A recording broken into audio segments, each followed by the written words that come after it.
नमस्कार। बहुत बहुत स्वागत है आप सबका अपने इस YouTube मंच पर। तो दोस्तों आज हम लोग बात करेंगे भारत सरकार के बड़े एम्बिशियस प्रोजेक्ट बुलेट ट्रेन पर और बुलेट ट्रेन में हो रही देरी को लेकर के।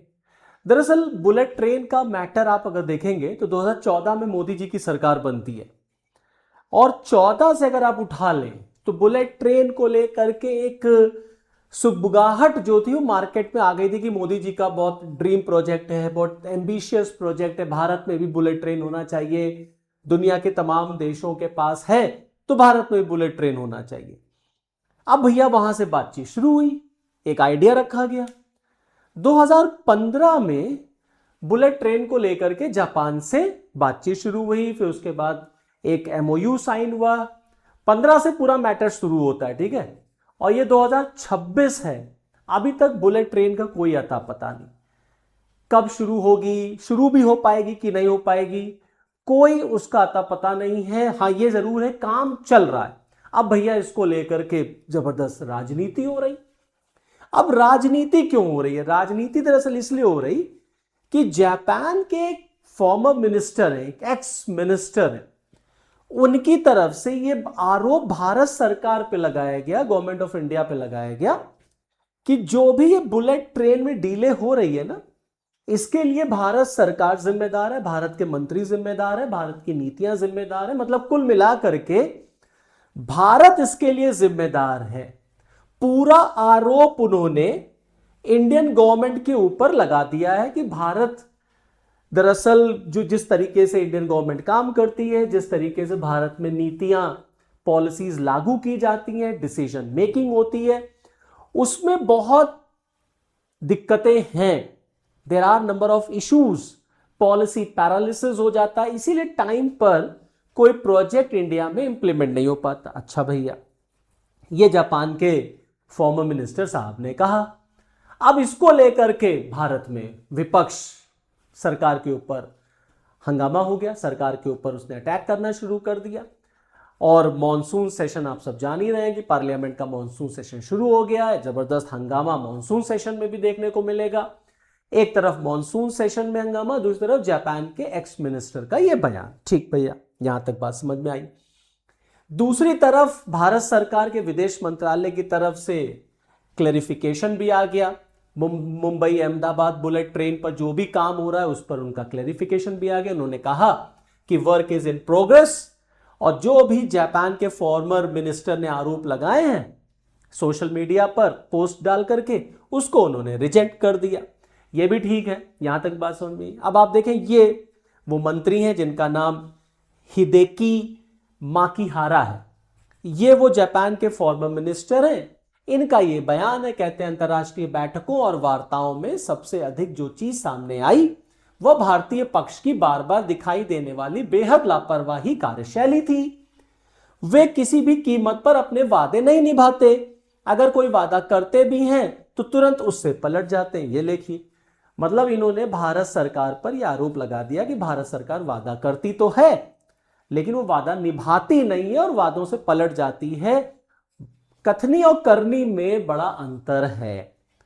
अब जैसे ही ये बात आई वैसे ही तो विपक्ष को बैठे बिठाए मौका मिल गया। विपक्ष की तरफ से सरकार के ऊपर अटैक करना शुरू हो गया कि देखिए सरकार का काम करने का तरीका यही है, सरकार वादे करती है, बहुत बड़े बड़े वादे करती है, कोई निभाती नहीं है। घरेलू वादों को ले लीजिए, इंटरनेशनल वादों को वगैरह वगैरह।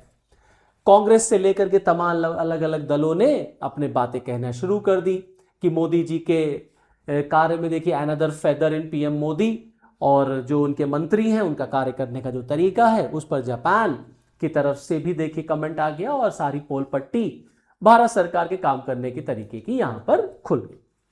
ठीक, यहां तक बात समझ में आती है। अब आपको ये सब भी जानना जरूरी है भाई, ये बुलेट ट्रेन कहां से कहां तक है, उसका इतिहास क्या है, हम उस पर भी चर्चा करेंगे। अब आप देखिए, भारत के रेल मंत्री के प्रवक्ता ने कहा, एक तरफ तो जापान की तरफ से बात आई, अभी कुछ दिन पहले देखिए जापानीज प्राइम मिनिस्टर भारत भी आई हुई थी। अच्छा, उसमें भी कोई बातचीत नहीं हुई। भारत के रेल मंत्रालय के प्रवक्ता ने कहा कि दोनों देशों के बीच बातचीत सकारात्मक ढंग से बढ़ रही है। उन्होंने कहा जापान 2030 की शुरुआती वर्षों में E10 सीरीज की ट्रेन उपलब्ध कराएगा। E10 ट्रेन सीरीज की जो ट्रेनें हैं वो जापान भारत को उपलब्ध कराएगा। ये ट्रेन अभी विकास के चरण में है।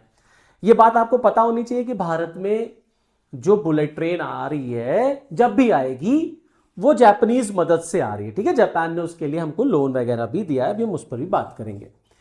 अब इस समय रेल मंत्री इस समय अश्वनी वैष्णव साहब हैं। तो अश्वनी वैष्णव साहब ने भी लोकसभा में देखिए कहा था फरवरी 2025 में कि जो पहला फेज होगा बुलेट ट्रेन का वो 2029 में जाकर के कंप्लीट होगा। 2023 लक्ष्य रखा गया था, 15 से बातचीत शुरू हुई थी। देखिए 2015 से बातचीत शुरू हुई थी और 2023 लक्ष्य था कि 23 तक हम चला देंगे, लेकिन ये 26 है।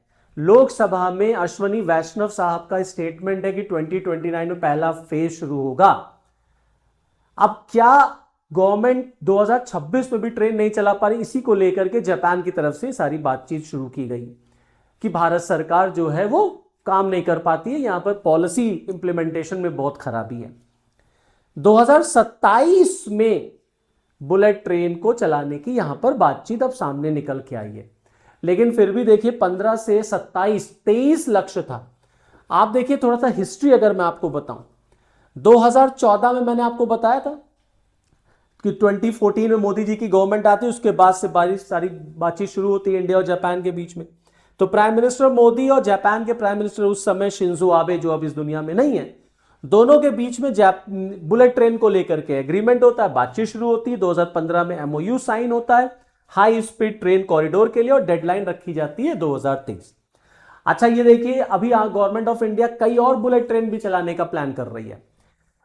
तो अब इसी बात को हम लोगों को एनालाइज करना है कि क्या वाकई में ऐसा है जो जापान के फॉर्मर मिनिस्टर ने कहा है, क्या वाकई में सरकार इतनी गलत है, क्या सरकार की वाकई में यहां गलतियां हैं कि हम अपने देश में काम सही से नहीं कर पाते। आप देखिए दोनों के बीच में जब बुलेट ट्रेन को लेकर बातचीत शुरू हुई तो जानते हैं उस समय बुलेट ट्रेन चलाने का जो खर्चा, जो बजट रखा गया था वो मोटे मोटे तौर पर आप मान के चलिए 90,000 करोड़ रुपए की बात आई थी। मतलब कुल मिलाकर के आप ये समझ लें 1 लाख करोड़, राउंड फिगर में अगर आप जोड़ लें उसको, तो 1 लाख करोड़ रुपया जो है वो रखा गया था।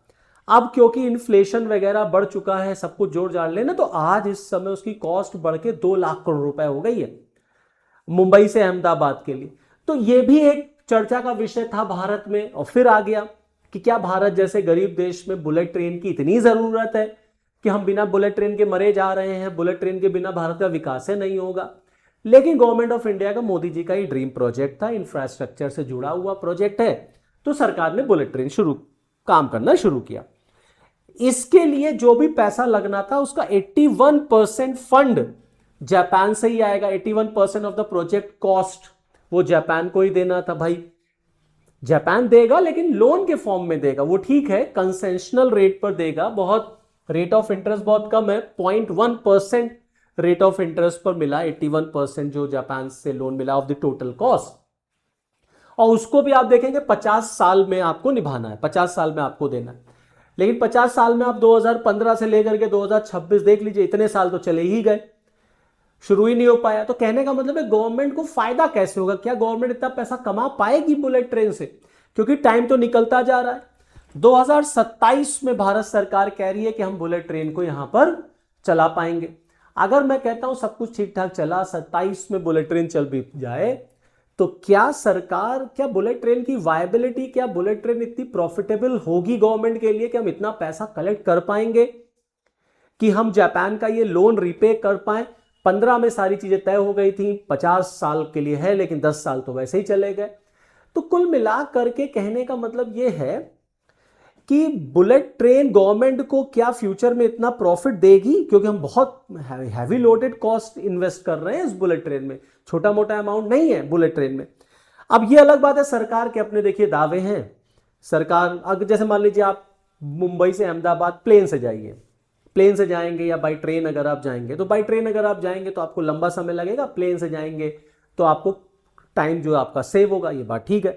लेकिन प्रॉब्लम क्या है, प्लेन में चेक इन और चेकआउट करने में ही समय चला जाता है। भाई प्लेन से ट्रेवल करना टाइम सेविंग होता है, कि मान लीजिए मुंबई से अहमदाबाद हम भैया 1 घंटे में पहुंच गए, 40-45 मिनट में पहुंच गए, लेकिन 1 से 1.5 घंटा 2 घंटा तो लग जाता है एयरपोर्ट्स पे चेकिंग वगैरह करने में।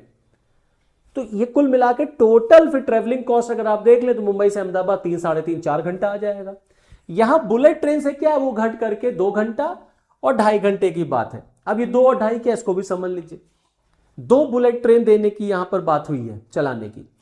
एक बुलेट ट्रेन जो है वो 2 घंटे में आपको पहुंचाएगी, और एक बुलेट ट्रेन आपको मान लीजिए 2 घंटा 50 मिनट, मतलब 3 घंटा आप रख लीजिए, उसमें आपको मुंबई से अहमदाबाद पहुंचाएगी। एक बुलेट ट्रेन की स्पीड 320 किलोमीटर पर आवर है, एक की 250 किलोमीटर पर आवर है। यहां जो ये बुलेट ट्रेन है फ्रेंड्स, ये पूरा मुंबई से अहमदाबाद का जो कॉरिडोर है ये 508 किलोमीटर का लंबा है, 508 किलोमीटर इसकी लेंथ है, ओके। और ये 508, ये आप देख सकते हैं साबरमती से लेकर के पूरा मुंबई होते हुए, मुंबई और आपका बॉम्बे, गुजरात और बॉम्बे आपको जोड़ेगा, जिसमें देखिए 465 किलोमीटर तो वाया डक्ट है, 465 किलोमीटर। 28 स्टील के ब्रिज हैं इसमें, 28 स्टील के ब्रिज, 25 रिवर ब्रिज हैं, 7 किलोमीटर अर्थ का स्ट्रक्चर है इसमें, 7 किलोमीटर का, 21 किलोमीटर टनल है जिसमें 7 किलोमीटर अंडर सी है, कुछ हिस्सा इसका समुद्र से भी जाना है। तो काम इतना आसान नहीं है, काम बहुत बड़ा है, लेकिन ये था 23 में पूरा कर लेना था। उसके बाद आप देखेंगे माउंटेन टनल भी है 8 इसमें, पहाड़ से भी जाना है इसको, तो काम बहुत है इसमें, इतना आसान नहीं है। बट अब इसमें क्या है, इसमें पॉलिटिकल इशू भी है, राजनीतिक भी है। तो एम्बिशियस प्रोजेक्ट तो है, इसमें कोई दो राय नहीं भैया, 508 किलोमीटर ट्रेन चलानी है, बुलेट ट्रेन चलानी है, उसके लिए उतना इंफ्रास्ट्रक्चर चाहिए। ठीक है, यहां तक तो बात समझ में आई। अब यह है कि भैया देरी क्यों हुई भाई, 23 से लेकर के 26 आ गया, 23 में चलना था, 26 आ गया, अब 27 कहा जा रहा, तो क्या 27 में भी चल पाएगा? तो जैसे मैंने कहा देखिए बहुत सारे इश्यूज होते हैं। सबसे बड़ा इशू तो जानते हैं, इसमें आ गया लैंड एक्विजिशन का। बुलेट ट्रेन चलाने के लिए हमको लैंड एक्वायर करना पड़ रहा था, तो किसानों का आंदोलन शुरू हो गया, किसान विरोध करने लग गए। उसके बाद जो कंपनी बनाई गई थी बुलेट ट्रेन प्रोजेक्ट को देखने के लिए, वो हायर कंपनसेशन को लेकर के अदालत पहुंच गई, क्योंकि उसके ऊपर एक्स्ट्रा बर्डन पड़ने लग गया था। तो कुल मिलाकर के फिर ये लैंड एक्विजिशन का मैटर अदालतों में चला गया। अब जब अदालत में गया तो वहां समय किल हुआ, वहां समय किल होने के बाद तब तक कोविड आ गया, कोरोना में काम बंद रहा भाई। 2020-2021 में काम बहुत तेजी से नहीं हो पाया, काम बंद रहा, तो डिले होने लग गया। फिर उसके बाद महाराष्ट्र में आप देखें गवर्नमेंट उद्धव ठाकरे की आई, शिवसेना की। अब जब उद्धव साहब महाराष्ट्र के मुख्यमंत्री बने तो इनकी बीजेपी से एंटी हो गई, दुश्मनी हो गई। अब जब बीजेपी से दुश्मनी हो गई तो ये बुलेट ट्रेन के खिलाफ हो गए। ये बुलेट ट्रेन को सफेद हाथी कहने लग गए कि बड़ा महंगा है, कोई जरूरत नहीं है। मतलब कुल मिलाकर के उद्धव ठाकरे बुलेट ट्रेन के खिलाफ आ गए, और इन्होंने उसको महाराष्ट्र में ना लागू करने तक की बात कह दी। इन्होंने कहा कि बुलेट ट्रेन के आने से मुंबई जो है वो पूरे महाराष्ट्र से अलग हो जाएगा, ये ठीक नहीं है। तो पॉलिटिकल इशू भी उसमें शामिल हो गया, लैंड एक्विजिशन का मुद्दा भी शामिल हो गया, कोविड भी आ गया। प्लस आप जानते ही हैं कि भारत में सरकारी कामकाज की स्पीड क्या होती है, कैसे फाइलें इधर से उधर जाती हैं, जो फाइल एक दिन में पूरी होनी चाहिए वो महीना भर ले लेती है। तो इस तरीके से कुल मिलाकर के बुलेट ट्रेन का जो सपना था वो 23 से बढ़ते बढ़ते बढ़ते बढ़ते 26 आ गया। अब सरकार ने कहा है कि हम इसको 27 में हम इसे शुरू कर देंगे। लेकिन ये बात सच है, जापान के जो फॉर्मर मिनिस्टर ने कहा है कि भारत में इसमें कोई दो राय नहीं कि हमारे देश में योजनाओं को लागू करने में बड़ी दिक्कतें होती हैं, इतने प्रॉब्लम्स हैं, इतने एनजीओज हैं, प्लस हम एक सॉफ्ट डेमोक्रेसी में रहते हैं, मामला अदालतों में भी चला जाता है, पेंडिंग भी हो जाता है। तो कुछ सरकार की गलती है, कुछ बाबुओं की गलती है, कुछ इस देश के स्ट्रक्चर की गलती है। अल्टीमेटली कुल मिलाकर के इसी वजह से बुलेट ट्रेन का मैटर जो है वो आगे बढ़ता चला गया। अब उम्मीद करनी चाहिए हम सबको ऑन अ पॉजिटिव नोट कि 2027 में 508 किलोमीटर वाला जो ये बुलेट ट्रेन का सपना है, जिसमें 12 स्टेशन है, इसका एक फेज तो शुरू हो जाए कम से कम, ताकि जापान को भी लगे कि नहीं, भारत सरकार जो काम कहती है वो काम वो करती है। तो चलिए फिर इस वीडियो में इतना ही, फिर नेक्स्ट वीडियो में आपके साथ फिर मुलाकात होगी। तब तक के लिए दीजिए मुझे इजाजत, नमस्कार।